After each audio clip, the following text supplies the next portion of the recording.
Marvel's Kevin Feige directly contradicts Sony's Amy Pascal, or does he? Hey guys, Campea here, and to say that this Sony Marvel thing continues to get more and more interesting by the minute would not be an exaggeration.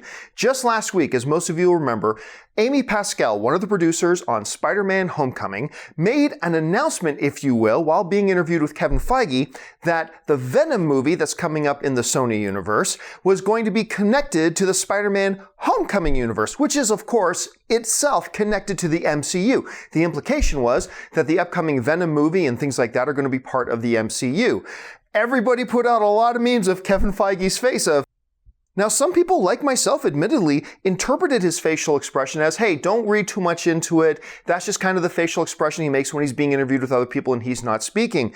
But apparently, there might have been more to that. The website JoeBlow.com caught up and had a little chat with Kevin Feige, and he made the following comment. Right now, Spidey is in the MCU, and it's just Spidey. Civil War, Homecoming. We've already shot a lot of Tom Holland scenes in the upcoming Avengers films, and we're just starting to solidify our plans for Homecoming 2. We won't call it that, whatever it is, which is exciting because it'll be the first MCU movie after the untitled Avengers in 2019. It'll be the way Civil War informed everything in Homecoming. Those movies will launch him off into a very new cinematic universe at that point. Those 5 movies are what we're focusing on. Now, this is where it gets really interesting for me. On its surface, it looks like Kevin Feige is directly contradicting Amy Pascal when she says that Venom was going to be in the Homecoming universe, when really it may not be. Now, he did say the only character that's outside of the Marvel rights ownership that's going to be in our MCU is Spider-Man. That's the only one that we've got. But is it more than that? It's important to keep in mind that while Amy Pascal did say that Venom was going to take place in the Spider-Man Homecoming universe, which by default is in the MCU, she fell short of actually saying that Venom was going to be in the MCU. That's a key distinction to make. And it becomes really important when you consider these 3 things to know. Number 1. The current Sony Marvel deal currently only lasts until Homecoming 2. No deal is in place for any films after this. That's important because let's go back to the last part of that Kevin Feige quote when he said, those movies will launch him into a very new cinematic universe at that point. Why are those points so interesting? Because of interesting point number 2. Tom Holland's deal with Sony has him being Spider-Man through Homecoming 3, a movie that at this point goes beyond the current Sony and Marvel deal. Okay, so follow me here.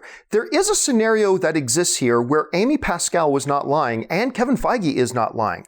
Amy Pascal said that the Venom movie would be in the Spider-Man Homecoming universe. She didn't say MCU.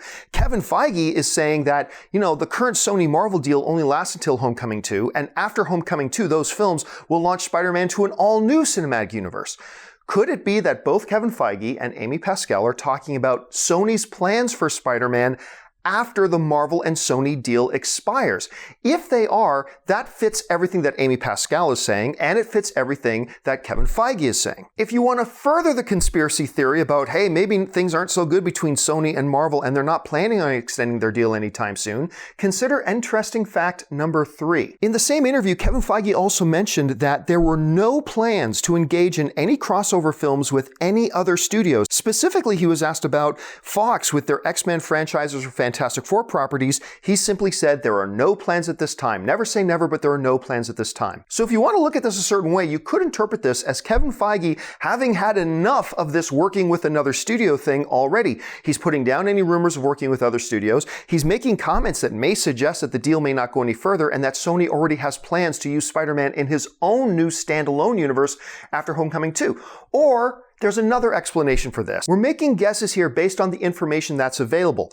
That doesn't mean that we know all the information. It just means we're talking about the information's available. There may be a whole other slew of information that would give a whole lot of other very credible, very rational explanations to what these things could mean. But it's also a very real possibility that it is going to continue and Pascal and Kevin Feige just have their wires crossed. Look, the reality is there's a whole bunch of possible explanations for this. What's important here is I want to know what you think. What do you make of Kevin Feige's comments? Do you think he's actually directly contradicting Amy Pascal? Or Or do you think what he's saying actually matches what Amy Pascal is saying, and it looks like this Sony Marvel deal may not continue after it expires after Homecoming 2? Or do you have another theory that could be plausible? Jump into the comments section below and let me know your thoughts. Don't forget to subscribe to my YouTube channel and make sure you're following me on Facebook and on Twitter just at John Campea. That'll do it for me, guys. Thanks a lot. I'll see you later.